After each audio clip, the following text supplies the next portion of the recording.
자, 오늘 이 시간 우리에게 주시는 하나님의 말씀은 열왕기하 8장 1절부터 6절까지의 말씀입니다. 열왕기하 8장 1절로 6절, 우리는 계속해서 엘리사와 관련된 메시지를 듣고 있습니다. 열왕기하 8장 1절로 6절 함께 읽겠습니다. 엘리사가 시작.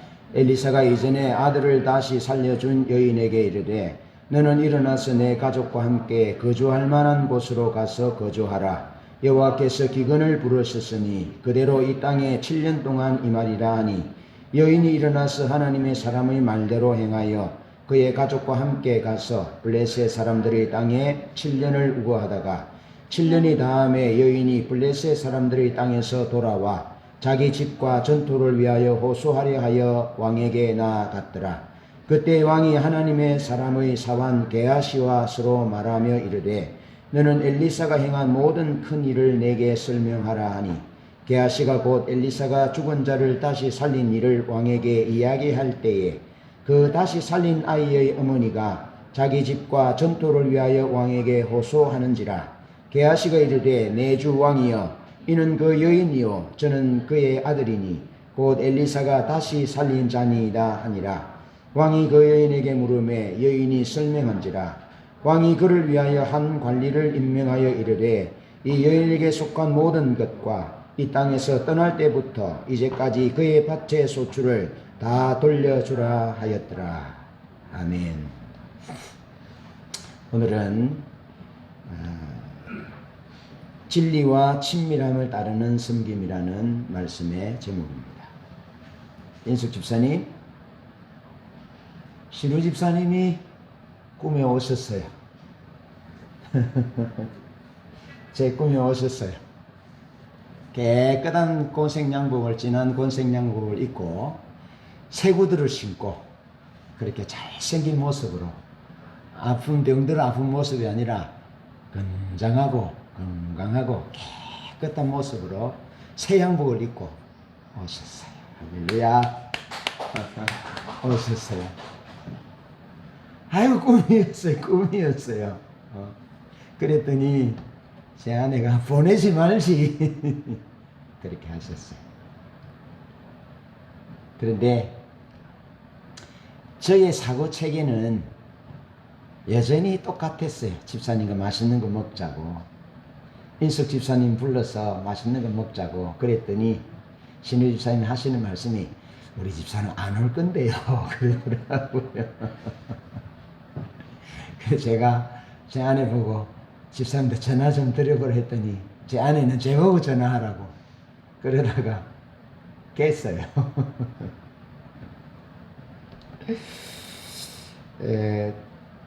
여전히 집사님은 살아있는 모습이었고 건강한 모습이었고 깨끗한 모습이었습니다.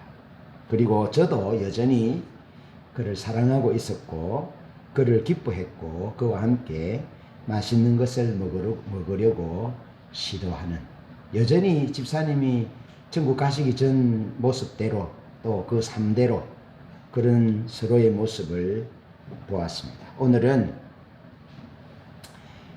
진리에 대한 훈련, 또 진리를 추구하는 것이 친밀함의 핵심이다라는 것, 그리고 우리가 진리 안에서 기뻐하는 삶, 친밀함을 추구하면서 섬기는 삶은 영원하다, 영원히 살아있다라는 말씀을 진리와 친밀함을 따른 섬김이라는 주제로 말씀을 나눠보겠습니다.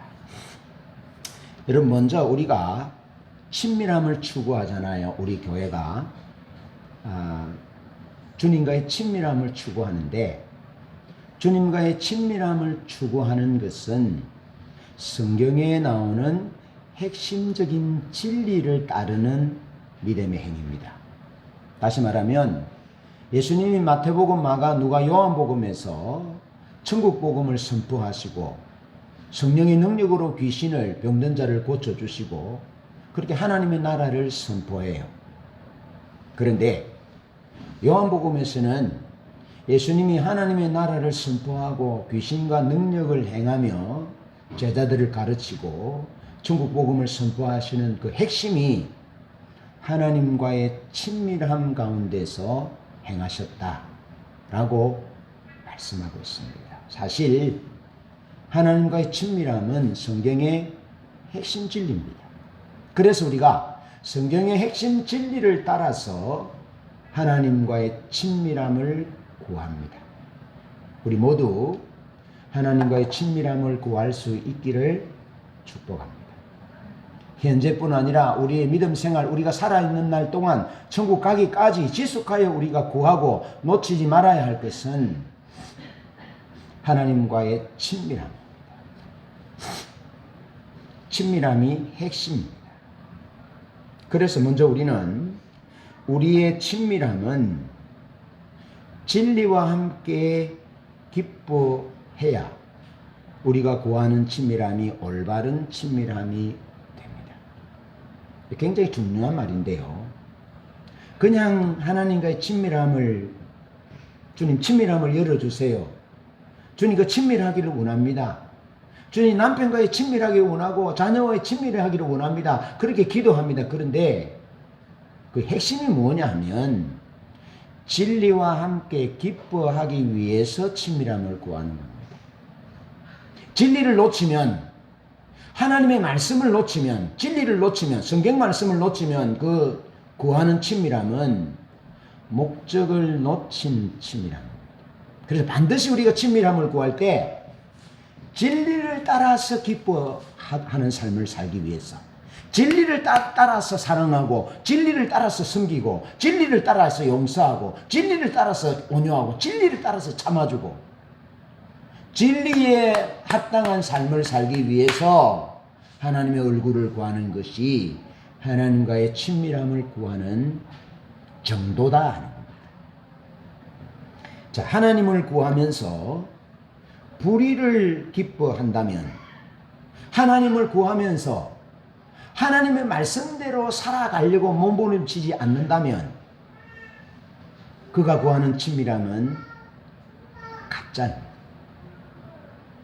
기억하셔야 합니다. 그래서 우리가 늘 자주 보는 시편 106편 13절로 15절에 보면 하나님이 이스라엘 백성들에게 기도하고 구하는 것은 주셨지만 그들의 영혼은 쇠약하게 하셨다. 그들의 영혼은 파리하게 하셨다. 그렇게 성경에 기록하고 있습니다. 다른 말로 하면 하나님의 길을 따라 살고자 하는 갈망은 없이 자신들의 필요를 구했다는 거죠. 하나님의 뜻을 따라 살아가려는, 하나님이 우리에게 당한 이런 고난을 왜 주셨는지, 하나님의 길이 무엇인지, 하나님의 의미가 무엇인지 그것을 묻지 않고 문제 해결에만 초점이 맞춰져 있는 기도였습니다. 그래서 하나님은 그들이 필요한 것들은 주셨지만 하나님의 마음은, 하나님의 길은 알려주시지 않았다. 그렇게 기록하고 있습니다. 광야 이스라엘 백성들은 하나님을 찾았지만 진리를 따라서, 하나님의 뜻을 따라서, 하나님의 길을 따라서 살겠다는 열망은 없고 오직 자신들의 문제 해결만 위하여 기도했다. 여러분, 그들은 하나님을 기뻐하지 않은 채 하나님께 기도했습니다. 그랬더니 하나님이 그들의 필요를 채워주셨어요. 하나님이 허락하셨어요. 자, 하나님을 기뻐하지 않고 기도할 때 하나님이 우리에게 응답하셔요. 우리의 필요를 주셔요. 그런데 그건 최선을 주시는 것이 아니라 차선을 주신다는 사실을 기억하셔야 합니다. 하나님이 우리에게 주시는 최선은 우리가 진리를 기뻐할 때, 그때 하나님은 우리에게 최선의 것을, 최상의 것을 주신다. 최선의 길로 인도하신다는 겁니다. 왜냐하면 진리를 기뻐하지 않고 하나님을 기뻐하지 않은 상태에서 구하는 것은 자기 목적을 위하여 하나님을 수단 삼는 것이기 때문에 결코 하나님은 그에게 하나님의 길을, 하나님의 목적을, 하나님과의 친밀함을 보여주지도 않고 열어주지도 않는 것입니다. 그래서 이스라엘 백성들은 광야에서 사라졌습니다. 그들은 하나님을 기뻐하지 않는 가운데서 하나님을 기도했습니다. 하나님께 기도했습니다. 그래서 하나님 응답해 주셨습니다. 이거 무슨 얘기냐면 진리와 불의가 섞여 있는 상태에서 주님을 따르는 것입니다. 어떤 때는 좀 컨디션이 좋고 좀 기분이 좋고 형편이 좋으면 믿음으로 살고 그렇지 않으면 믿음대로 살지 않는 겁니다. 이것이 진리와 불의가 섞여서 사는 삶입니다. 하나님이 우리에게 기뻐하는 삶은 어떻게 성령과 베리알이, 성령과 사단이, 하나님과 성령과 사단이 조화롭게 살 수 있느냐? 불가능하다. 한 우물에서 따뜻한 물과 차운 물이, 단물과 썬물이 같이 날 수 없다. 찬물만 나든지 따뜻한 물만 나든지 그렇게 돼야 된다라고 말씀하시면서 우리 삶은 진리와 불의가 겹쳐져서 살 수 없는 삶임을 말씀하고 있습니다. 그런데 하나님을 기뻐하지 않고 기도하는 삶, 하나님을 기뻐하지 않으면서 신앙생활하는 삶은 진리와 불의가 공존하는 삶입니다. 이 삶에는 하나님이 친밀함을 열어주시지 않습니다. 결코 이 삶에는 하나님의 길을 따라서 살 수 없는 삶입니다. 결국 하나님의 의중과 하나님의 길을 모른 채 이스라엘 백성들은 광야에서 이슬로 사라지고 말았습니다. 하나님은 이스라엘 백성들을 광야로 이끄신 것은 하나님이 원하시는 삶을 살도록 진리와 불의가 공존하는 삶이 아니라 이 불의가 태워져서 진리만 정금같이 진리만 따르는 삶을 살도록 그 삶을 위해서 하나님이 이스라엘 백성들을 광야로 인도하셨는데 이스라엘 백성들은 광야에서 그 하나님의 의도와 의중을 모른 채 하나님을 기뻐하지 않은 채 그들의 필요를 구했고 결국 그들의 필요는 주어졌지만 40년 동안 그들의 필요는 채워졌지만 결국 그들은 하나님의 약속하신 가나안 땅을 유업으로 얻지 못하고 광야에서 사라지고 말았다. 여러분 우리가 하나님께 친밀함을 구할 때 우리는 진리를 따라 기뻐하기 위해서 친밀함을 구해야 합니다. 친밀함을 구한다는 것은 하나님 그분을 구하는 것입니다. 하나님 그분의 진리를 따라 살기를 구하는 것입니다. 하나님 그분이 나를 어떻게 훈련시키든지 그 훈련에 만족하고 그분을 따라가기로 결단하는 것입니다. 그것이 우리의 인생입니다. 이스라엘 백성들이 광야에서 살았던 40년의 삶이었습니다. 친밀함은 진리와 함께 기뻐해야 올바른 친밀함입니다. 열왕기하 5장 26절로 27절에 보면 게하시의 사건이 나오는데 나만 장군의 병이 고쳐졌어요. 그리고 나만 장군이 예물을 드리잖아요. 엘리사에게 예물을 드릴 때 엘리사는 여호와의 이름으로 맹세하여 내가 예물을 받지 않겠다라고 말했습니다. 그것은 여호와 하나님은 예물로 조종할 수 없는 분임을 보여주고 하나님은 이 아람의 권세, 왕의 권세, 군대 장관의 권세로 어떻게 할 수 없는 분임을 분명하게 보여주고 천명한 것이 엘리사가 예물을 받지 않은 것입니다. 그런데 게하시는 그 스승이 거절한 예물을 거짓말로 받아오잖아요. 여러분 엘리사의 사환 게하시는 진리를 따르는 사람이었습니다. 그런데 불의도 함께 따랐습니다. 진리와 불의가 함께 공존했습니다. 이건 하나님을 따를 수 없는 길입니다. 하나님 기뻐하지 않는 길입니다. 게하시는 그랬던 것입니다. 적어도 열왕기하 5장 26절 27절에는 게하시는 진리와 불의를 겸하여 섬겼는데 그는 진리와 불의를 겸하여 섬길 때 그는 진리를 섬기는 사람이 아닙니다. 진리를 따르는 사람이 아닙니다. 그는 불의한 사람. 그래서 그는 하나님의 살아계심을 두 눈으로 보았습니다. 하나님을 찬송했습니다. 하나님께 영광을 돌렸습니다. 그는 기도의 사람이었지만 그는 하나님을 기뻐하지 않았고 진리와 불의를 동시에 섬겼기 때문에 그는 자기 자신의 내면의 소리를 하나님의 소리인 것처럼 들었던 것입니다. 여러분, 우리가 진리가 아니고 하나님이 아니라 우리 자신의 목적을 간절히 원할 때 그리 해도 되겠네, 그리 해도 괜찮아, 그렇게 해 하는 응답을 들을 수 있습니다. 진리가 아니라 불의를, 하나님의 목적이 아니라 자기 목적을 위할 때, 간절히 원할 때, 그때 자기 내면의 소리를 하나님의 소리인 것처럼 듣게 됩니다.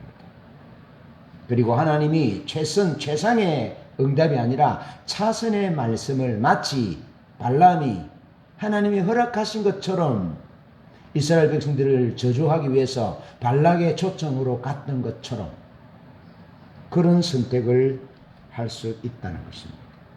자기 내면의 욕구가, 자기 목적이, 자기 열망이 너무 강하면 자기 내면의 소리를 하나님의 응답인 것처럼 들을 수 있다. 어쩌면 게하시는 그 목적이 선지자의 생도를 도우기 위해서 아마 그 집에서 나만의 예물을 비축해 두었는지 모릅니다. 그런 목적도 좀 있을 수 있습니다. 내가 이걸 비축해 뒀다가 선지자의 생도들의 무슨 일이 생기면 내가 좀 도와줘야지 하는 그런 목적도 있을 수 있습니다. 그러나 모든 것을 아시는 하나님이 보실 때는 게하시는 진리와 불의를 동시에 기뻐했다라는 것을 우리에게 보여주고 있습니다.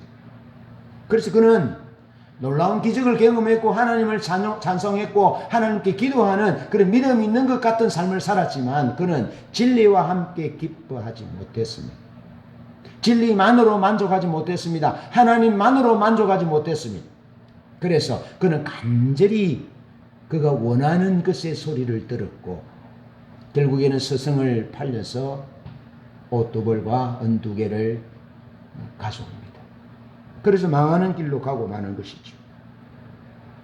여러분, 우리 여러 달 동안 하나님 앞에 기도하고 간절히 신우 집사님이 회복되기를 기도하고 그랬습니다. 그랬을 때 여러분, 우리가 이 부분들을 신우 집사님 천국 가신 부분에 대해서 정리해야 될 부분 중에 하나는 그냥 넘어가는 것이 아닙니다. 반드시 정리하셔야 합니다. 정리하시고 넘어가야 할 부분은 하나님의 주권을 배우는 겁니다. 신우 집사님의 사건을 통해서 혹은 우리 개개인의 어떤 가정과 삶의 사건을 통해서 무엇을 놓치지 말아야 되느냐면 하나님은 주권자이시다는 거예요. 하나님은 생명의 주권자이시고 하나님 모든 부귀와 장수의 주권자이시고 모든 것에 하나님이 주권자이시라는 사실을 인정해야 합니다. 그래서 진리와 함께 기뻐한다라는 말은 내가 지금 수용할 수 없는 내 아픈 현실이지만 받아들일 수 없는 현실이지만 이건 하나님의 주권을 인정하는 겁니다. 아, 사람은 태어났다 죽을 수 있다. 하나님의 주권을 인정하는 하나님의 주권을 인정하고 하나님에 대한 열망으로 갈망으로 견고히 서야 합니다. 이것이 이번에 신우 집사님 일을 통해서 우리가 배워야 할 가장 중요한 가르침입니다. 여러분, 하나님의 주권을 인정할 때만이 하나님과의 관계가 새로워집니다. 하나님과의 주권을 인정할 때만이 우리가 하나님과의 친밀함이 열려집니다. 하나님이 원하시는 것이 무엇인지를 볼 수 있습니다. 하나님의 길을 볼 수 있고 하나님이 원하시는 삶을 살 수 있습니다. 주권을 인정하죠. 그러면서 하나님의 관점에 대한 열망을 가지셔야 합니다. 하나님은 왜 내게 이런 일이 일어났는가? 그러면서 하나님의 관점을 보도록 노력해야 합니다. 하나님의 관점. 여러분, 사도 바울은 천막을 만드는 사람이었습니다. 그래서 이렇게 말합니다. 우리의 장막집이 무너지면, 그랬습니다. 다시 말하면 우리의 장막집이 무너지지 아니하면 하나님께서 손으로 짓지 아니한 새로운 집이 우리에게 주어질 수 없다라고 말씀하고 있습니다. 무슨 얘기입니까? 우리의 육신의 삶이 끝나지 않으면 우리는 하나님의 형상처럼 영화로운 몸으로 결코 우리는 부활할 수 없다라는 것을 말씀하고 있습니다. 우리의 장막집이 무너져야 하나님이 손으로 짓지 아니한 영원한 새로운 몸을 입을 수 있다라는 것을 사실을 바울 사도는 말하면서 이렇게 말합니다. 내가 몸과 함께 머무는 것이 좋지만은 그러나 실상은 나는 내 육신을 이 장막집을 벗는 것을 나는 원한다. 다만 너희들을 위해서 너희를 아끼고 너희를 구원하기 위해서 나는 이 잠시 육신에 있을 뿐이다라고 이야기합니다. 그렇다면 육으로 있고 이 땅에 사는 것이 더 낫단 말입니까? 우리의 육신이 장막집이 무너지고 새로운 몸을 입는 것이 더 낫단 말입니까? 새로운 몸을 입는 것이 더 낫습니다. 이 육신의 몸은 100년입니다. 100년. 그리고 이 육신의 몸 가운데 사고는 하나님 앞에서 늘 거스르는 육신의 생각은 사망이요 영의 생각은 생명과 평안이라. 육신에 있는 자들은 하나님을 기쁘시게 할 수 없다. 사도 바울이 로마서 8장에서 분명하게 말씀하고 있습니다. 육신의 생각은 사망이요 영의 생각은 생명과 평안이다. 육신에 있는 자는 하나님을 기쁘시게 할 수 없다. 분명하게 말씀하고 있습니다. 이런 관점을 보는 겁니다.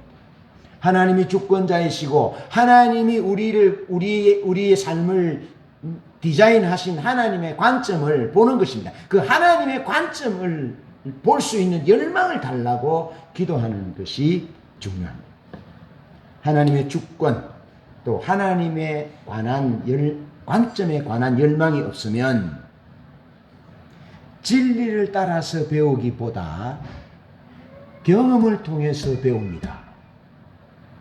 여러분, 시행착오를 통해서 배웁니다. 그런데 시행착오를 통해서 경험을 통해서 배우는 것도 중요하지만 우리가 지불해야 될 대가가 너무 크고 많습니다. 그래서 우리는 경험을 통해서 배울 때도 있고 배우기도 해야 되지만 우리는 하나님의 주권, 하나님의 관점에 대한 열망으로 진리를 통해서 배우는 것입니다. 아시겠죠?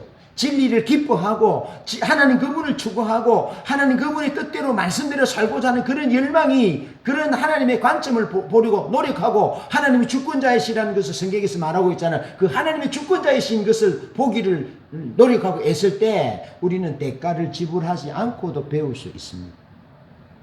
크고 아픈 상실 이런 대가를 지불하지도 않고 배울 수 있습니다. 그것이 진리와 함께 기뻐하는 것입니다. 우리가 추구하는 친밀함이 진리와 함께 기뻐해야 올바른 친밀함이 될 수 있다는 의미입니다. 여러분, 계하시는 하나님의 주권, 하나님의 관점에 대한 열망이 없었어요. 그래서 계하시는 질병을 통해서 배웁니다. 질병을 통해서. 그는 질병을 통하여 그 스승과 끊어졌습니다. 그는 질병을 통하여 하나님과의 관계가 끊어졌습니다. 그는 질병을 통하여 이스라엘 백성들과의 관계가 끊어졌습니다. 그는 그 질병으로 그 스승 앞에, 그 왕 앞에, 그 백성들 앞에, 하나님 앞에 떳떳하게 나갈 수 없었습니다. 그것이 게하시가 처한 상황입니다. 그걸 보셔야 합니다. 열왕기하 8장 1절로 3절 오늘 본문 말씀을 보면 하나님의 명령대로 순종하는 두 사람을 봅니다. 여러분, 수넴 여인이 나오고 엘리사가 나오는데요. 수넴 여인은 엘리사의 말을 듣습니다. 그러니까 다시 말해서 진리에 따라 반응하는 겁니다. 수넴 여인은 엘리사가 전해주는 하나님의 말씀을 듣습니다. 뭐냐면 7년 동안 이스라엘의 기근이 있을 것이니까 다른 곳을 찾아서 7년 동안 머물러라. 그리고 7년이 끝나면 돌아오라. 그렇게 말합니다. 그래서 수넴 여인은 엘리사의 입을 통해서 전해주는 7년의 기근이 있을 것이라는 하나님의 말씀을 듣고 그 말씀을 따라서 블레셋 땅으로 갑니다. 블레셋 평야, 블레셋 평은 이스라엘에 비해서 강수량이 많은 그 블레셋 땅으로 가서 7년 동안 거하다가 다시 돌아오는 내용이 오늘 본문 8장 1절로 3절에 기록되어 있습니다. 여러분, 7년 동안 뭐 살아보지 뭐 여기서 뭐 비가 안 오면 살아보다가 가지 뭐 그게 아닙니다. 한 1년쯤 살아보다까지 아닙니다. 하나님이 말씀하시면 진리를 따라서 가는 겁니다. 왜? 뭐 하려고 경험을, 그 흉년을 뭐 하려고 경험하려고요? 하나님이 그렇게 하시나 안 하시나 보자. 뭘 경험하려고요? 그런 경험 안 하셔도 된다는 겁니다. 우리가 하나님과의 친밀함을 구할 때 우리가 하나님의 친밀함을 구한다는 것은 진리를 따라 말씀을 따라 살아가기 위해서 친밀함을 구하는 겁니다. 말씀을 따라 진리를 따라서 용서하기 위해서 친밀함을 구하는 겁니다. 말씀을 따라서 진리를 따라서 사랑하는 삶을 살기 위해서 친밀함을 구하는 겁니다. 용서하는 삶을 살기 위해서, 주는 삶을 살기 위해서, 인내하는 삶을 살기 위해서, 기뻐하는 삶을 살기 위해서 성경이 하나님이 우리에게 성경에서 약속하고 있는 그 수많은 그 혜택들을 누리고 그 성도다운 삶을 당당하게 살기 위해서 우리의 친밀함을 구하는 거예요. 하나님이 우리가 친밀함을 구하라 하신 것은 하나님 그분이 목적이지만 그렇게 하나님 그분을 구할 때 하나님 얼굴을 보여주세요. 하나님의 친밀함을 알게 해주세요. 그렇게 백날 하지 말고 진리 앞으로 가라고요. 진리 앞으로 가서 진리 말씀이 내 가슴을 찢고 내 자존심을 찢고 내 고집을 찢고 하나님의 말씀이 나를 찢고 나를 하나님께로 이끌어 가도록, 그것이 친밀함의 핵심이에요. 그래서 하나님을 구하는 것은 하나님 앞에 머물러서 기도하는 것도 있지만 설교를 듣고 나를 돌아보고 성경을 읽고 큐티를 하고 나를 돌아보고 말씀을 나누고 기도하고 삶을 나누고 그러면서 우리가 하나님의 진리를 따라 살아갈 수 있도록 조정하는 그것이 그 모든 것을 통틀어서 하나님을 구하는 것이다. 친밀함을 구하는 것이다 라는 의미예요. 말씀드렸습니다. 부산의 어떤 어머니는 그랬잖아요. 하나님 얼굴을 보여주세요. 이랬는데 누가 뭐 건드렸다나 그랬더니 화를 내면서, 왜 화를 내냐면 하나님의 얼굴이 지금 보이려고 하는데, 하나님의 얼굴이 지금 보이려고 하는데 네가 건드렸다는 거죠. 그거 완전히 주무시다가 봉창 두드리는 소리입니다. 여러분, 하나님의 얼굴을 구하고 친밀함을 구할 때 환상이 열릴 수도 있고 계시가 주어질 수도 있고 그렇습니다. 그런데 그게 목적이 아니고, 환상과 계시가 주어지는 것은 우리가 진리를 따라 기뻐하고 진리를 따라 사는 삶을 살아가게 하기 위해서 하나님이 환상도 여시고 계시도 여시고 감동도 주시고 그렇게 한다고요. 감동과 은사와 능력과 환상이 목적이라면 그 완전히 잘못되어 가는 것이라고. 뭐와 기뻐하라고요? 진리와 기뻐해요. 진리.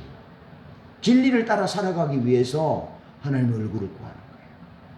그래서 나는 하나님 앞에 무릎 꿇고 기도하는 시간은 부족한데, 그는 부족하지만 진리를 따라 살아가려고 몸부림쳐요. 노력해요.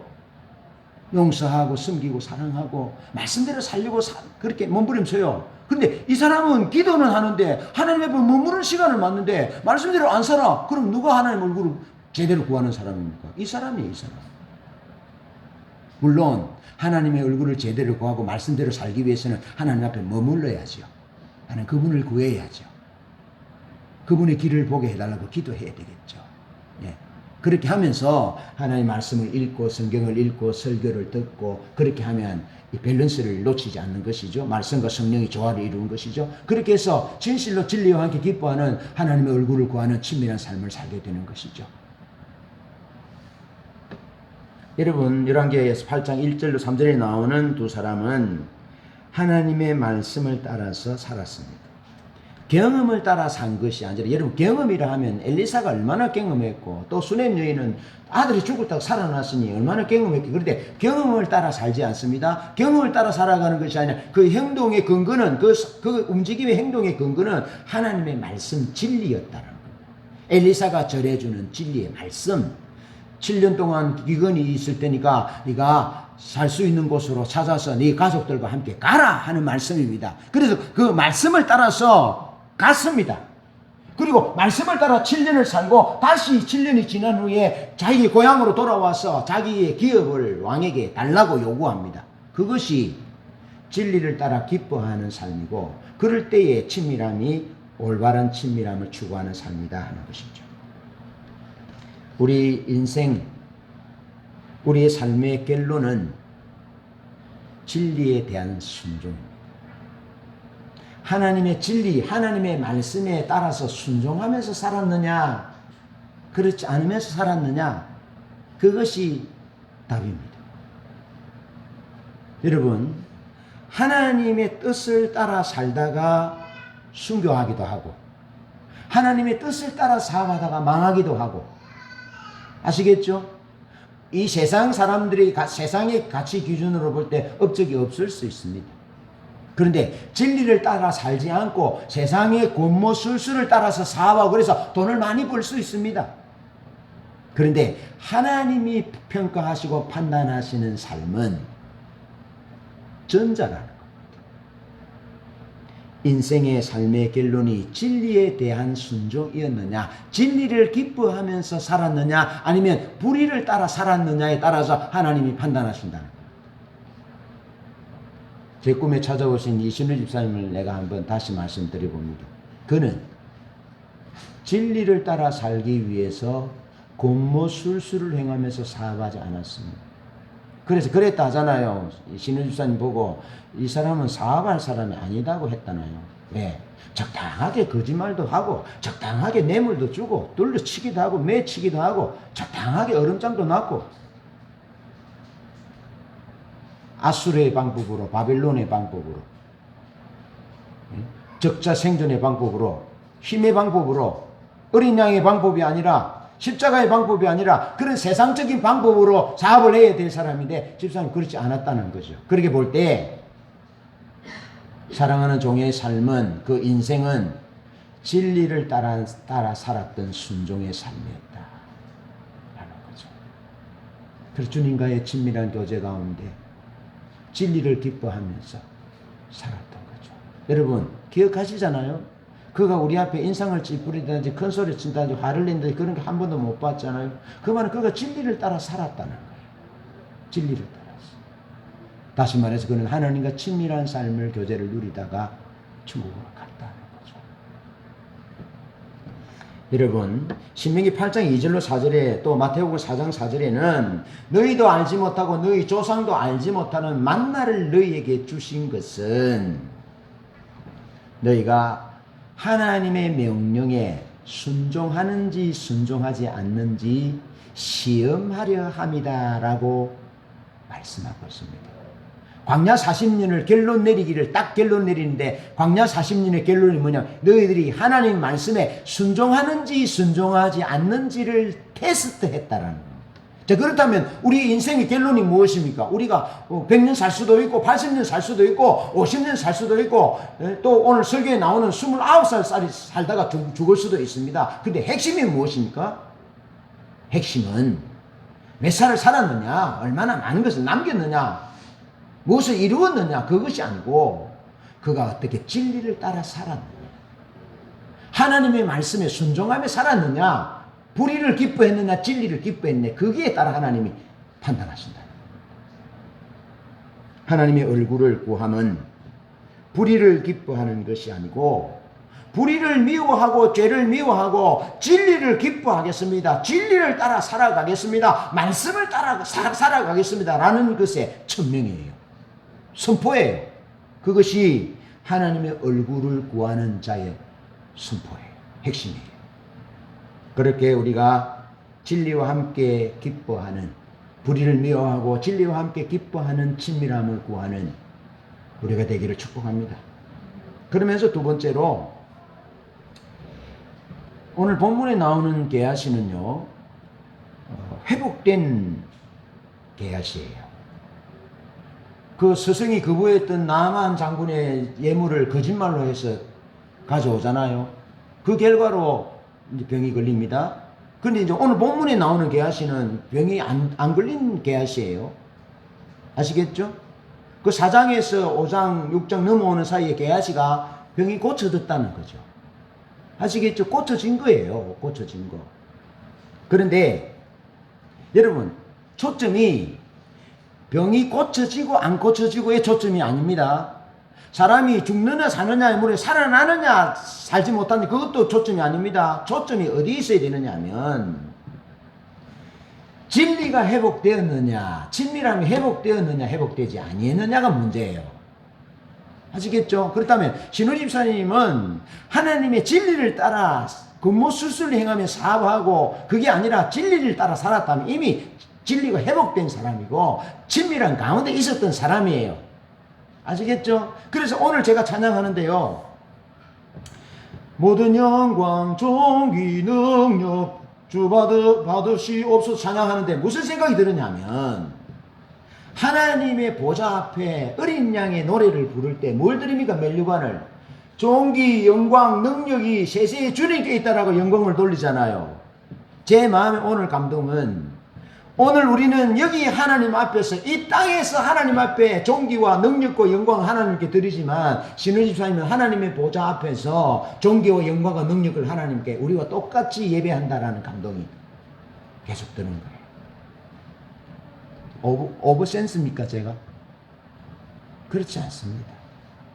여러분, 우리는 육을 가진 자로서 하나님의 임재와 영광 앞에서 하나님의 보좌를 믿음의 눈으로 보고 찬양하고, 신우 집사님의 육을 벗고 영의 몸을 입어서 하나님의 보좌 앞에서 찬양하는 그뿐이에요. 다 같이 하나님 앞에서 찬양하는 거예요. 그런 감동이 우리에게 주어진 거예요.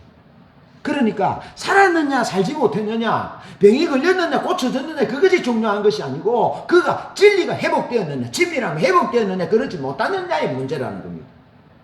그렇게 볼 때에 이 땅에서 뭐 한 30년 보지 못하는 아쉬움, 함께 살을 맞대고 사랑의 대화를 나누고 그러지 못하는 아픔은 어떻게 해줄 수가 없어요. 내가 어떻게 할 수가 없어요. 그거는 신우 집사님만 하실 수 있는 부분인데, 제가 우리 인숙 집사님에게 바라고 싶은 것과 또 우리 집사님, 우리 성도들에게 바라고 싶은 것은, 게하시가 질병 가운데서 나아서 다시 사역을 하는 것이 중요하지만 관점은 핵심은 그게 아니고, 게하시는 진리가 회복되었다, 진리와 함께 기뻐하는 삶으로 회복되었다는 겁니다. 아시겠죠? 하나님의 길을 보고 기뻐하는 것, 하나님의 행하심을 보고 기뻐하는 것, 하나님 그분을 기뻐하는 친밀함의 삶으로 게하시가 회복되었다는 것이 중요하다는 겁니다. 자, 하나님은 우리의 고통을 세 가지 방법으로 다루시는데요. 첫 번째로는 기적적인 방법으로 우리를 구원하십니다. 그러니까 죽을 몸에서 살려주기도 하고 고쳐주기도 합니다. 바울 사도가 빌립보 감옥에서 이런 경험을 합니다. 그런데 바울 사도가 로마 감옥에서 어떻게 됩니까? 죽습니다. 빌립보 감옥에서는 기도를 듣고 찬양을 받고 살아났는데, 로마 감옥에서는 바울 사도가 죽습니다. 행정의 이슬로 사라집니다. 자, 하나님은 우리를 기적적인 방법으로 구원하시기도 합니다. 그런데 구원하시지 않을 때도 있습니다. 그러니까 핵심이 뭐냐면, 하나님이 주권자라는 것이 변함이 없어야 된다는 거예요. 하나님의 관점에 대한 열망이 없으면, 고쳐주면 살려주면 좋고 안 고쳐주고 돌아가시게 하면 낭망한다는, 그게 아니다는 거죠. 그걸 하나님이 우리에게 지금 말씀하시는 거예요. 하나님이 우리의 고통을, 기도를 들으시고 고쳐주시는 방법도 있고, 두 번째로 상황은 바꾸시지 않지만 우리를 변화시킨다. 우리의 내면을 성숙하게 하고 진리에 기뻐하는 사람으로, 하나님께 친밀한 사람으로, 더 보이지 않는 영원한 것을 영원한 가치로 붙잡는 사람으로 변화시키신다. 하나님. 그러면서 우리의 고통 가운데 역사하셔서 우리를, 세 번째로는 하나님의 위로를 맛보게 하십니다. 하나님. 자, 게하시는 엘리사가 행한 큰 일을 이스라엘 왕에게 말합니다. 왕이 그렇게 말하거든, 묻거든요. 5절에서 열왕기하 4장 8절로 37절에 수넴 여인이 아들을 고쳐주는 사건이 나오는데 그 얘기를 합니다. 그 내용 읽어보면 재밌습니다. 엘리사가 수넴 여인이 아들이 죽었다고 오잖아요. 그러니까 엘리사가 지팡이를 줍니다. 지팡이를 가서 네가 먼저 가서 아이 위에 얹으라 그럽니다. 그래도 수넴 여인은 물러서지 않습니다. 당신이 가야 되겠습니다. 엘리사 당신이 가야 되겠습니다. 그런데 지팡이를 가서 얹어도 안 일어납니다. 그래서 엘리사가 가잖아요. 가서 그 아이 위에 엎드립니다. 엎드립니다. 그 내용이 자세하게 나와 있습니다. 어떤 목자의 심정으로 그 수넴 여인의 아들을 살렸는지 보여줍니다. 하나님의 마음입니다. 하나님의 마음. 하나님이 얼마나 수넴 여인의 아들을 사랑하셨는지를 보여줍니다. 하나님이 이신우 집사님을 얼마나 사랑하셨는지 보여줍니다. 여러분, 제가 우리 조카 손녀가 내 종량으로 돌아갈 때요, 그렇게 기도하지 않았습니다. 그렇게 울고 금식하고 철회하고 기도하지 않았습니다. 근데 신우 집사님 위해서 기도할 때 내가 신우 집사님을 위해서 간절히 기도한 것 같았는데, 내가 신우 집사님에게 뭐 좋은 선물을 주려고 한 것 같았는데, 사실은 신우 집사님이 내게 그 기간 동안 아주 소중한 선물을 주고 중국으로 가셨어요. 이 엘리사가 수넴 여인을 살려보기 위해서 수고하는 그런 목자의 마음을 신우 집사님 사건을 통해서 내게 주고 갔다고. 내가 얼마나 어떻게 성도를 사랑하고, 어떻게 성도를 섬기고, 어떻게 성도를 돌보고, 어떻게 성도를 위하여 기도하고, 성도를 살려보려고 믿음찬 삶을 살게 하기 위해서 어떠한 행보로 목회를 해야 되는지를 신우 집사님이 그 2달, 3달 기간 동안에 내게 철저하게 가르치고 갔다고. 성령님이 가르친 것이죠. 신우 집사님을 통해서 내게 내 내면을 그렇게 변화시키신 것이죠. 할렐루야. 변화시킨 거예요. 그 얘기를 게하시가 이스라엘 왕 앞에 얘기하는 겁니다. 이렇게 해서 수넴 여인의 아들이 죽었는데 하나님의 종 엘리사가 살렸습니다 라는 얘기를 해줍니다. 여러분, 열왕기하 5장 26절로 27절에 게하시는 원치 않는 질병이 걸리잖아요. 질병이 걸렸어요. 그런데 이스라엘 왕이 게하시에게 이렇게 말합니다. 엘리사가 행한 큰 일을 다 얘기해라. 그렇게 얘기한 거예요. 그러면 지금 본문에는 게하시가 수넴 여인의 아들을 살려준 얘기만 기록이 되어 있습니다.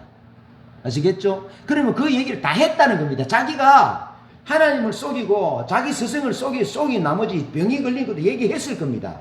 근데 지금 이스라엘 왕 앞에 서 있는 게하시는 병이 고쳐진 모습이에요. 어떻게 고쳐졌겠습니까?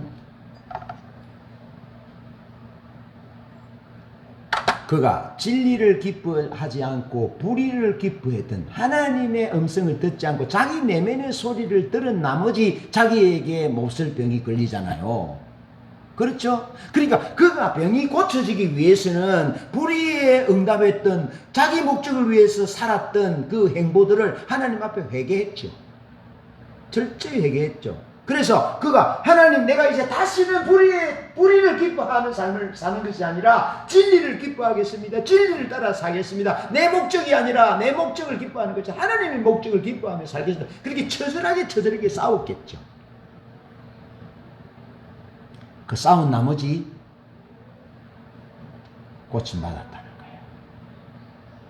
엘리사가 고쳐줬는지 누가 고쳐줬는지 모르지만 분명한 것은 하나님의 능력으로 고쳐졌다는 겁니다. 할렐루야.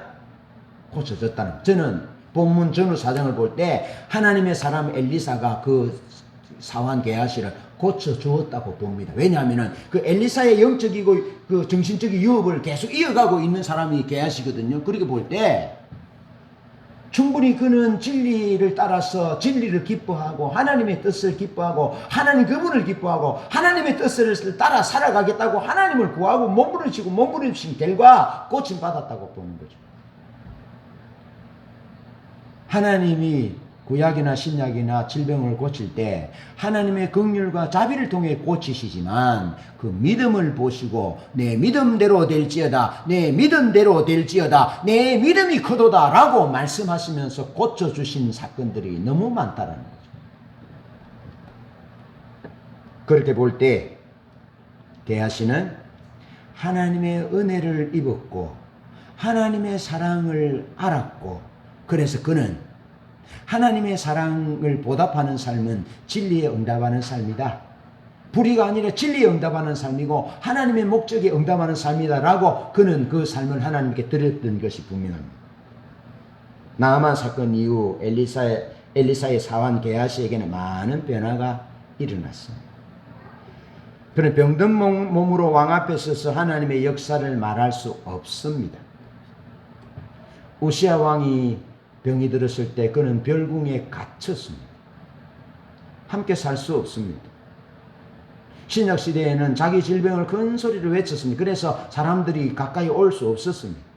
그렇게 볼 때 게하시 그는 병든 몸으로 왕 앞에 서서 하나님의 역사를 말할 수 없었고, 그의 병든 몸은 진리가 아닌 불의를 기뻐한 나머지 발병한 것이잖아요. 그래서 그가 얼마나 진리를 따라 살고자, 얼마나 하나님을 따라 살고자, 하나님의 뜻을 따라 살고자 몸부림쳤는지를 짐작해 볼 수 있는 거죠. 그래서 그가 육신의 병이 고쳐졌다라는 그 이면에 그는 진리를 기뻐하는 사람으로 회복되었고, 하나님의 말씀을 기뻐하고 하나님 자신을 기뻐하는 친밀한 사람으로 회복되어졌다. 그 스승과도 거짓말하는 제자가 아니라 그 스승께 진실한 거룩함과 진실한 종으로 거듭 태어났다라는 거죠. 그래서 육신의 질병이 고쳐지는 것도 중요하지만 진리와 친밀함이 게하시에게 회복되었다. 하나님의 은혜로 그렇게 볼 수 있습니다. 여러분, 신우 집사님 장례 후에 제가 그 욕지도라는 섬을 갔거든요.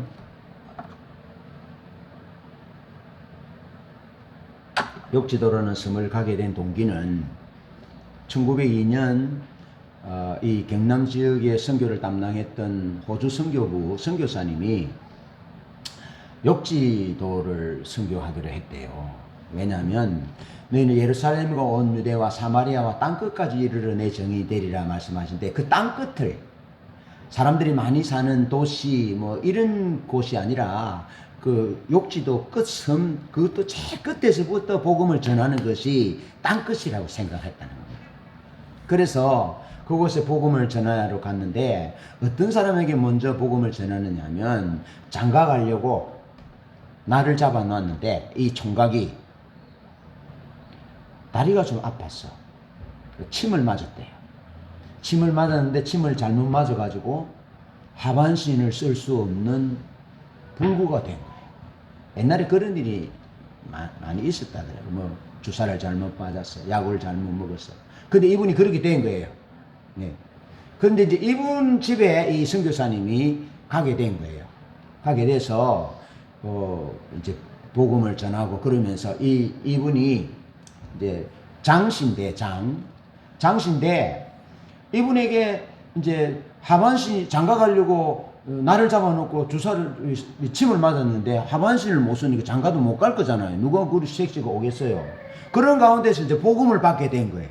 복음을 받으니까 성령이 희락의 영이 임해서 얼마나 기뻐하는지, 기뻐서 사람들을 전도하는데 이제 그림을 그려서 전도하는 거예요. 서당에도 가고 공부를 많이 한 분이에요.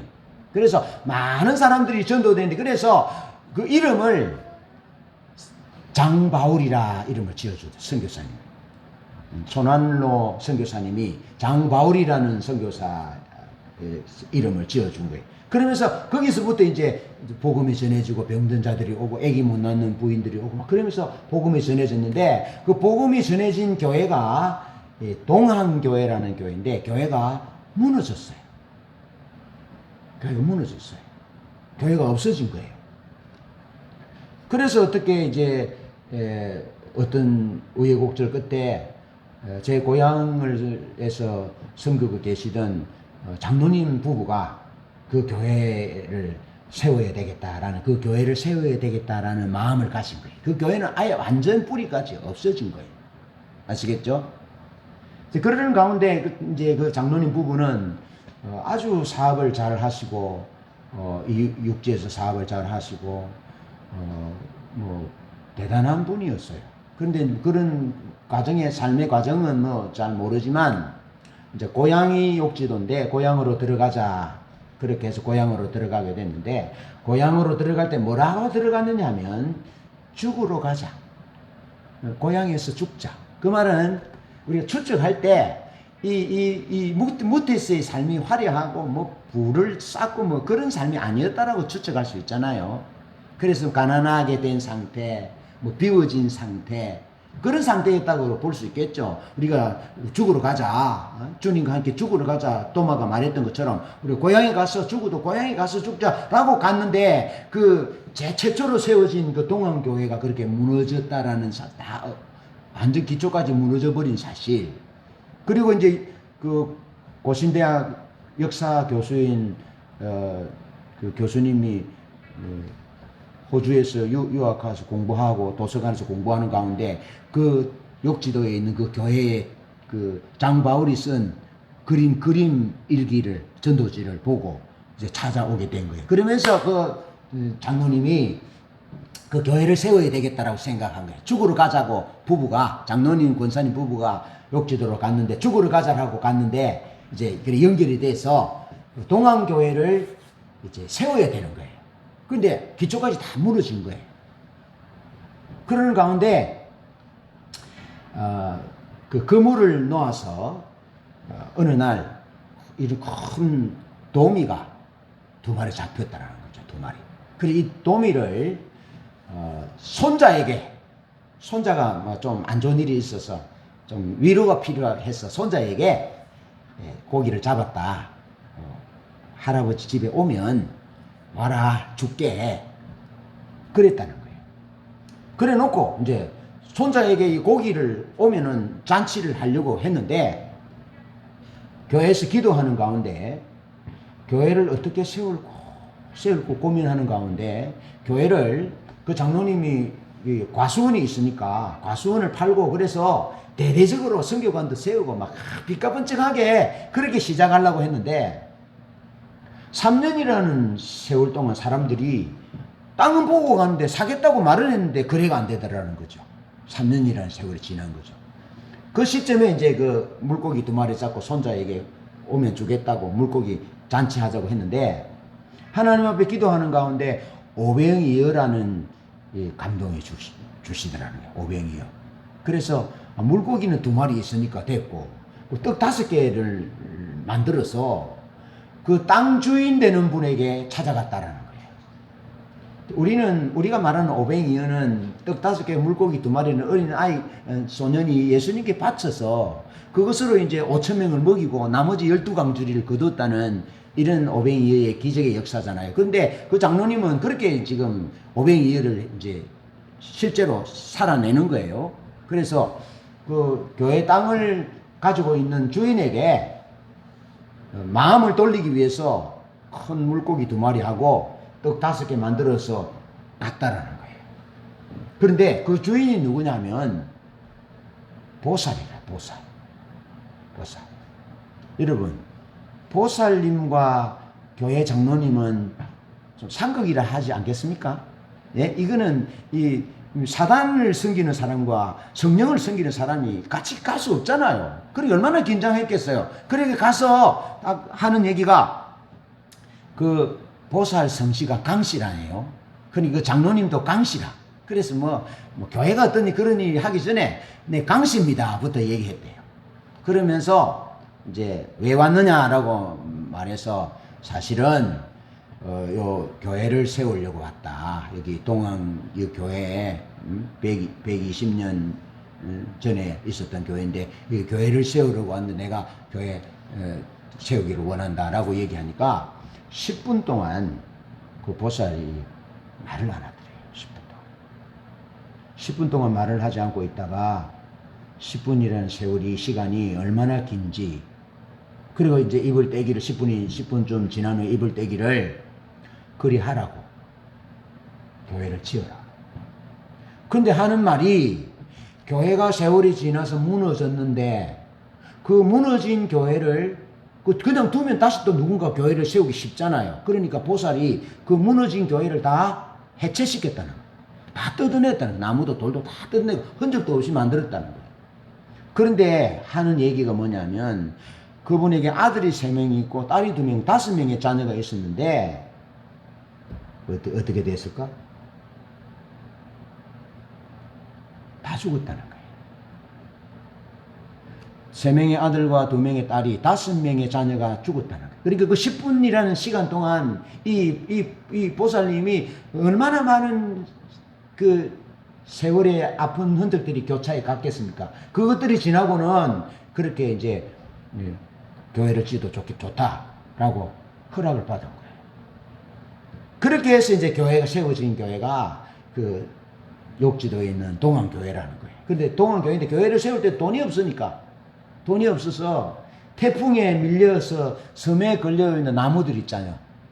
태풍에 파손된 나무, 배 나무들, 그 나무를 가져와가지고 집을 짓는 거예요. 집을 짓는데 반밖에 못 지었대요. 반밖에 못 지어. 반을 더 지어야 되는데 또 태풍이 불었다니.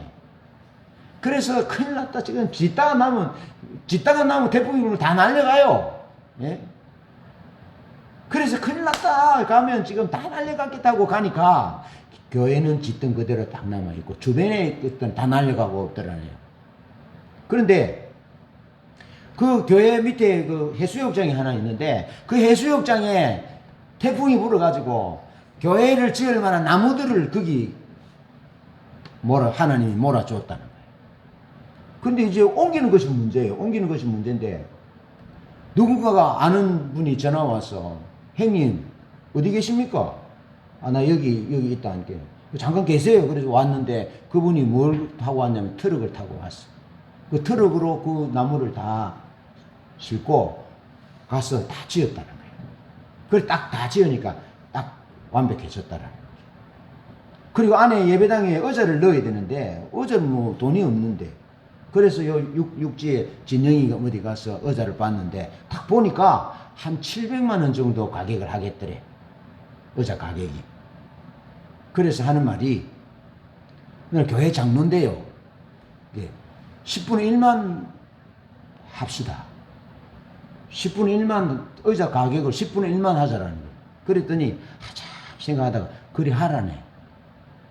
10분의 1만 주고 사가래. 그래 얼마입니까 하니까 700만 원. 그 70만 원이 필요하잖아요. 그럼 알겠다고 가니까 이상하잖아요. 금방 흥정하다가 돈도 없이 흥정한 거죠. 그래서 와서 이제 욕지도 가는 배를 타고 들어가려 하다가 전화를 한 통 받았는데 어떤 여자 권사님이 전화를 하기를 돈 100만 원 보냈다고. 그래서 욕지도로 들어가려 하다가 들어가지 않고 다시 거기 가서 이제 의자를 70만 원 주고 사고 이 운임 있잖아요. 이렇게 의자 옮기는 운임비 30만 원 해서 100만 원으로 의자를 다 하고 교회 예배당을 조그마한 예배당을 예쁘게 다 지었어요. 그런데 어느 날 하나님이 그러시더라는 거예요. 강장로 돼지 한 마리 줄게. 멧돼지 한 마리 줄게. 그러더래요. 그래서 산에 가보니까 멧돼지가 한 마리 걸려 있는데 아주 크지도 않고 작지도 않고 아주 착한 새끼를 놓지 않은 오래되지 않은 그런 아주 맛있는 멧돼지가 한 마리 걸려 있더라는 거죠. 그리고 그걸 잡아가지고 우리가 그날 갔는데 우리에게 멧돼지 잔치를 요리를 해주는데 얼마나 맛있는지 몰라요. 제가 옛날에 사천에 목회할 때 멧돼지 고기를 한번 먹어봤거든요. 질겨요. 굉장히 질겨요. 지방도 있고. 근데 얼마나 맛있는지 몰라요. 그렇게 이제 돼지 한 마리 줄게. 그렇게 해서 돼지를 먹고. 또 뭐 목회하다 힘들고 하니까 좀 좀 지쳐있고 막 이랬는데, 어느 날, 기도할 때 또 장로님에게 또 그랬다는 거예요. 강장로, 사슴 한 마리 줄게. 그러시더라고요. 그래서 또 산에 가보니까 사슴이 300kg 되는 사슴이 한 마리 걸렸다는 거죠. 그래서 아들하고 가서 그걸 격투를 해서 잡았다는 거죠. 예. 그렇게 하면서 이제 거기서 목회를 하고 이렇게 사는 거예요.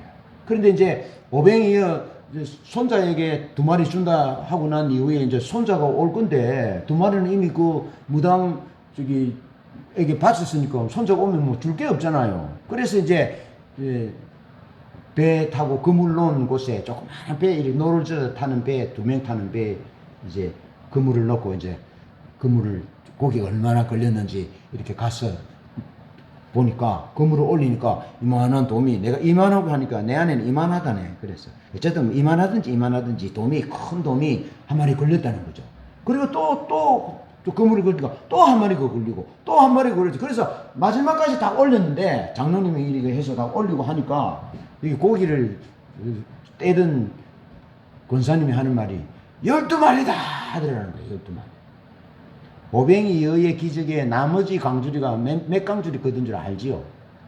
12강줄. 12강줄.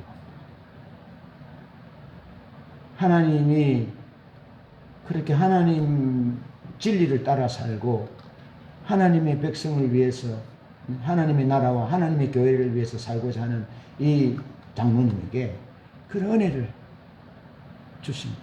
그러면서 그 교회에 이제 오래 역사는 뭐 120년 됐지만 교회가 무너졌다가 새로 지었으니까 교인이 없잖아요. 교인이 없는데 아시는 장로님, 권사님 부부가 계셨는데 치매가 와가지고 그분이 경주인지 울산인지 쪽으로 가시게 됐다는 거예요. 그래서 이제 교회에 예배 드릴 수 있는 사람은 그 장로님, 강 장로님하고 부인 권사님, 김 권사님하고 2분밖에 없는데 얼마나 힘이 빠지겠어요. 저는 그 마음을 알아요. 여러분 여기 오늘 예배 드릴 때 교인이 많잖아요. 예? 지하하고 아영이가 오면은 아주 힘이 나요. 제가. 그런데 교인이 없이 어떤 때는 뭐 우리 지하 할머니도 뭐 고향 간다고 가버리고 이러면은 뭐 은정이도 어느 날 안 오고 교회 빠지면 안 돼. 열심히 나와야 돼. 안 오면은 힘이 빠져요 진짜로. 그리고 여기 이제 우리 시연이 앉아 있고 저기 뒤에 이제 저기 유민주 선생 앉아 있고 또 우리 어머니 그때는 코로나 때문에 또 잘 안 나오셨어요. 그리고 저기 김윤자 앉아 있고 얼마나 힘이 빠지는지 몰라요. 주일 되면 교회 빠지면 안 됩니다. 알겠지요? 빠지면 안 됩니다. 뭐 고향이 효도하러 가는 건 뭐 어쩔 수 없고 빠지면 안 돼. 얼마나 힘이 빠지는지 모르. 제가 그 마음 알아요. 그런데 그 장로님이 치매가 와서 가시게 됐더라. 그리고 장로님이 연금 받고 이제 헌금도 좀 하고 하니까 교회 운영도 되고 하는데 가시게 돼서 이제 2분이 예배하게 된 거죠. 그래서 막 힘이 빠져 이래 있는데 환상 중에 예수님이 오셨다는 거예요. 예수님이 오셔서 예수님 어디 가십니까? 하니까 동안교회 예배 드리러 간다 하더라고요. 동안.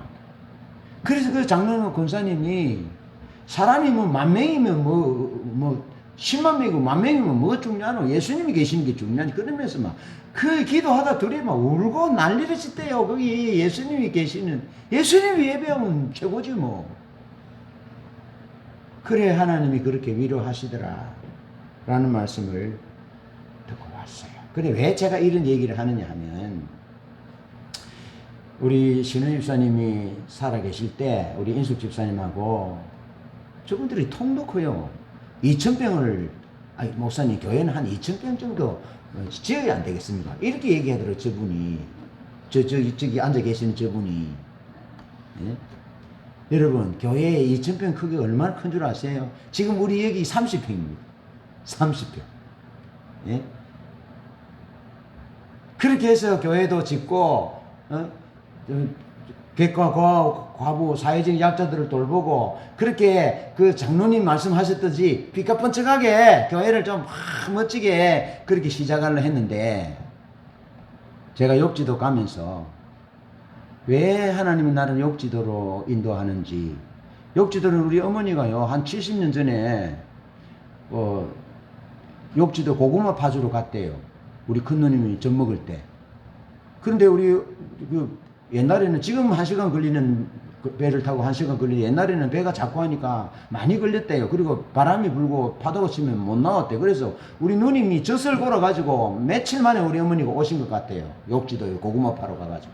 그런데 삭스를 무엇을 받아왔느냐 하면은 고구마를 받아왔대. 우리 어머니 키가 요만해요. 그 작은 키 작은 할머니가 삭스로 고구마를 받아왔으니 어떠했겠어요?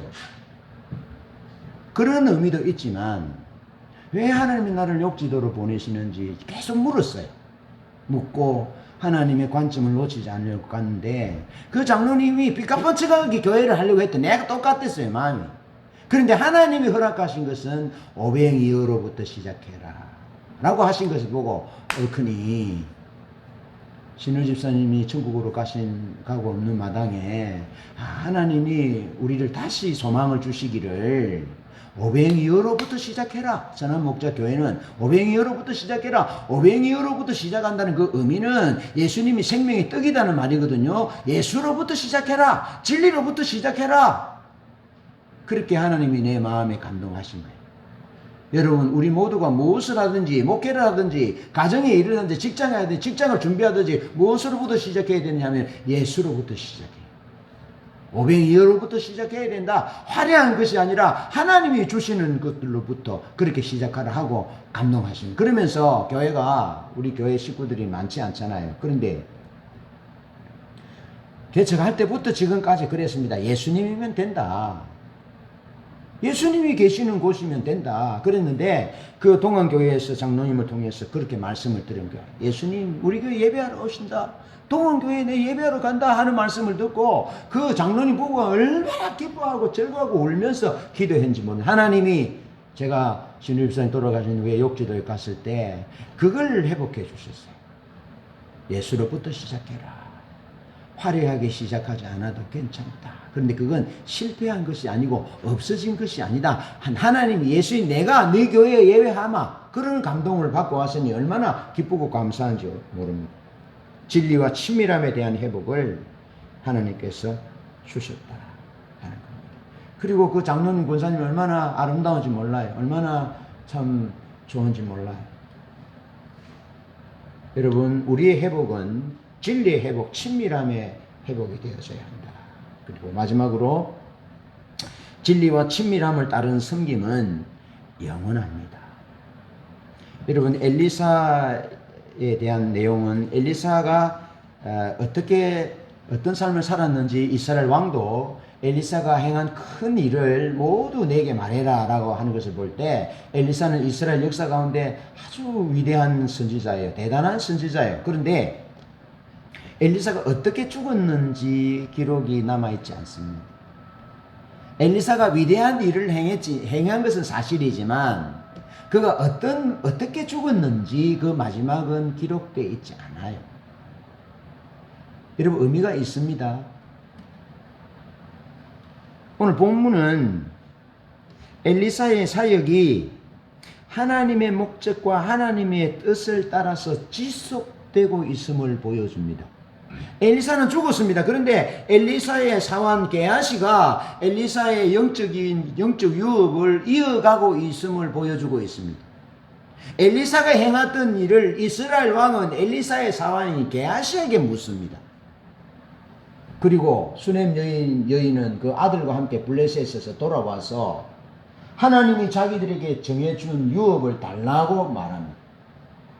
엘리사의 말을 따라서 갔다가 엘리사의 말을 따라 와서 또 성경 말씀에 기록된 대로 자신들의 유업을 이스라엘 왕에게 돌려달라고 요구하는 것을 볼 때 하나님의 사람 엘리사는 어떻게 죽었는지 몰라요. 몇 살 살다가 죽었는지 몰라요. 외롭게 홀로 외롭게 죽었는지 몰라요. 우리 신우 집사님처럼 그렇게 세상을 떴는지 몰라요. 그렇지만 분명한 것은 엘리사의 사역이 게하시에 의해서 계대되고 있다. 계속 진행되고 있다. 하나님의 뜻을 이루고 있다라는 것을 성경은 우리에게 말씀해 주고 있는 것입니다. 그것을 놓치지 마시기를 바랍니다. 그걸 놓치지 마세요. 그렇게 신우 집사님의 뜻과 정신과 하나님의 유업을 따라 살아가려면 우리에게 회복되어져야 될 것이 진리를 기뻐하는 삶이 회복되어져야 되고 친밀함의 삶이 회복되어져야 되네. 그래야만 하나님의 사람이 이어왔던 그 유업을, 그 사역을, 영적이고 정신적인 사역을 계속 이어갈 수 있다는 것입니다. 그래서 우리에게 아내가 필요하고 남편이 필요하고 자식이 필요하고 손주들이 필요한 것입니다. 하나님의 영적인 질서를 계속해서 이어가기 위해서 우리 아들이고 딸이 필요하고 손주들이 필요한 것입니다. 그것이 단절되면 그것이 비극이라는 것이죠. 그것이 비극이라. 근데 그것을 이어갈 수만 있다면 그 섬김은, 진리와 친밀함을 따른 섬김은 영원히 지속된다라는 거예요. 그래서 낙심할 필요가 없다라는 것입니다. 문제는 우리가 그 영적 유업을 지속하지 못하는 것이 슬픔이고 그것이 환난이고 그것이 문제지. 엘리사의 사건을 계속 이어 설교하는 것은 그런 의미가 있습니다. 여러분, 브레이너드라는 사람과 짐 엘리어스라는 사람의 예를 제가 드는데요. 그 브레이너드는 1730년대부터 1740년대에 델라웨어 계곡, 미국 델라웨어 계곡의 인디언들에게 복음을 전합니다. 북미 지역의 인디언들에게 복음을 전하는데요. 데이비드 브레이너드는 1746년 3월까지 130명의 인디언을 개종시킵니다. 여러분, 130명입니다. 고작 130명. 130명의 인디언을 개종시켰습니다. 그는 북미 인디언 개척 선교사로서 질병으로 혹독한 시련을 겪었습니다. 그는 계략으로 죽을 때까지 인디언을 위해서 최선을 다해서 사역했습니다. 그런데 몇 명 개종시켰다고요? 130명. 130명. 많지 않은 숫자입니다. 우리의 사역은 숫자에 있는 것이 아닙니다. 업적에 있는 것이 아닙니다. 29살 때까지 몸이 아파서 계략으로 걸려서 죽어가면서도 최선을 다해서 북미 지역, 델라웨어 지역의 인디언 선교에 앞장섭니다. 그런데 짐 엘리엇이라는 청년이 참 근사한 청년이 있는데요. 이 청년이 데이비드 브레이너드를 무척 존경했습니다. 그래서 그 데이비드 브레이너드에게 영향을 받은 것 같습니다. 그래서 짐 엘리엇이 에콰도르 원주민들에게 복음을 전하기로, 선교사가 되기로 결정합니다. 그리고 내 친구와 함께 복음을 전합니다. 정글로 들어가서 복음을 전하다가 에콰도르 원주민에게 잡혀서 찢겨져서 죽습니다. 잡혀서 찢겨져서 죽어요. 그런데 짐 엘리엇의 손에는 총이 들려져 있었어요. 그런데 그 짐 엘리엇은 자기가 살기 위해서 에콰도르 원주민을 죽이지 않습니다. 그 총을 사용하지 않습니다. 그러면서 그가 이렇게 말해요. 짐 엘리엇은 총을 가지고 있었지만 자신을 방어하기 위해서 총을 사용하지 않았다. 그와 친구들은 예수님을 알지 못하는 사람들이 자신들이 쏜 총에 맞아 그리스도가 없는 지옥에 떨어지는 것보다 차라리 자신들이 죽는 것이 낫다고 결심했다. 그래서 자신들은 자기들이 살기 위해서 그 총을 사용하지 않았다는 거죠. 왜 사용하지 않았죠? 총에 맞아 죽으면 그들은 그리스도가 없기 때문에, 그들은 지옥 갈 것이 뻔하기 때문에 총을 사용하지 않고 돌에 맞고 찢겨서 죽었다는 겁니다. 그런데 여러분, 아이러니한 것은 그들이 찢겨서 죽는 그곳에, 그 자리에 그 원주민들이 예수를 믿었다는 겁니다.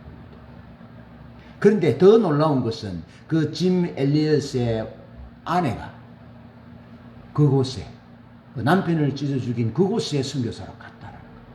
그래서 그곳이 복음으로 변화되었고, 그래서 짐 엘리엇을 죽인 사람과 짐 엘리엇이 하나님 나라 보좌 앞에서 함께 찬양하는 상상을 해보시라고요. 함께. 엘리사는 죽었습니다. 엘리사는 죽었지만 그의 영적이고 정신적인 유산은 관리되고 있습니다. 그래서 5절에서 엘리사의 사역은 계속되고 있습니다. 6절에서 그의 사역은 하나님의 목적을 이루는 유업의 회복인데 계속되고 있습니다. 본문에서 게하시는 진리와 친밀함을 회복하는 스승의 사역을 이어가고 있습니다.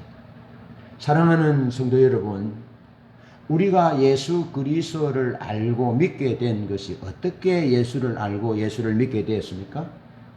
그것은 진리를 기뻐하는 사람들의 희생 때문에, 진리를 기뻐하고 하나님과의 친밀함을 추구하며 하나님의 뜻과 목적을 위해서 살고자 하는 이 짐 엘리앗 같은, 데이비드 브레이더 같은 이런 분들에 의해서 오늘 우리에게 복음이 전해진 거예요. 무엇보다도 하늘 영광 버리시고 우리에게 구원과 생명과 영생을 주시기 위해서 하늘 보좌 버리시고 십자가에 못 박혀 주셔서 피 흘려 우리의 구주가 되신 예수 그리스도 그분 까닭에 오늘 우리가 구원을 얻게 되었다. 예수님의 십자가의 희생이 있었고 그 제자들의 희생이 있었고 제자들도 다 순교하잖아요. 그리고 그 제자들이 그 삶의 특징은 진리를 기뻐하는 삶, 진리를 따라 사는 삶, 친밀함을 추구하는 삶, 말씀대로 살고자 하는 그런 삶을 사는 까닭에, 그런 사람들의 희생과 헌신 까닭에, 우리 구주 예수 그리스도의 십자가의 희생 까닭에 오늘 우리가 구원을 얻게 되었다면, 여러분 이제 우리가 이 엘리사의 영적이고 정신적인 유업을 게하시가 이었던 것처럼 주님의 십자가의 그 거룩한 구원의 역사를 그 제자들이, 교부들이, 속사도들이, 수많은 하나님의 경건한 하나님의 사람들이, 진리를 기뻐하는 사람들이 이어와서 우리에게 바톤을 넘겨주었다면, 이제 우리가 해야 될 일은 진리를 기뻐하는 삶을 살아야 됩니다. 하나님과의 친밀함을 추구하는 삶을 살아야 되고, 다른 사람을 살리기 위해서 진리에 반응하여 섬기는 삶을, 희생하는 삶을, 복음을 전하는, 예수 사랑을 실천하는 그런 삶을 살아야 하는 것이 우리가 살아야 할 과제인 것입니다. 말씀을 정리합니다.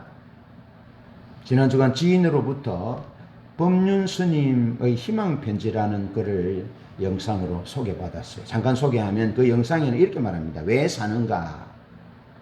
그냥 산다. 지금 법륜 스님이 하는 얘기입니다. 왜 사는가 하고 질문하면서 그냥 산다. 그러면서 사는 이유가 없고 그냥 산다. 동물들은 삶의 의미를 따라서 살아가는 것이 아니다. 그냥 산다. 그것처럼 사람들도 그냥 산다라는 겁니다. 사람들이 그냥 삽니까? 사람들이, 동물들이 그냥 사는 것이 아닙니다. 동물들은 하나님을 찬양합니다. 식물들도 하나님을 찬양하기 위해 삽니다. 영적 질서를 모르는 사람은 그냥 사는 것 같습니다. 그런데 만물의 영적인 사람이 왜 삽니까? 그냥 살아요? 아닙니다. 사람은 진리를 기뻐하며 살도록 지원받았어요. 진리를 기뻐하는 삶은 하나님의 영광을 위해 사는 삶입니다. 하나님의 진리를 따라서 사랑하고 용서하고 축복하고 주고 섬기고 사는 것입니다. 진리가 기준입니다. 진리를 따라 살지 않으면 그냥 살게 되어 있습니다.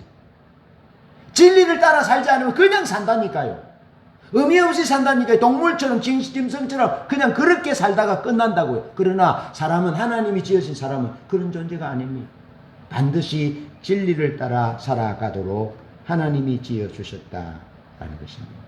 우리 삶은 목적과 의미를 물어야 합니다. 그냥 사는 존재가 아닙니다. 하나님의 영광을 위해 사는 삶이고 진리와 함께 기뻐하는 삶을 살아야 합니다.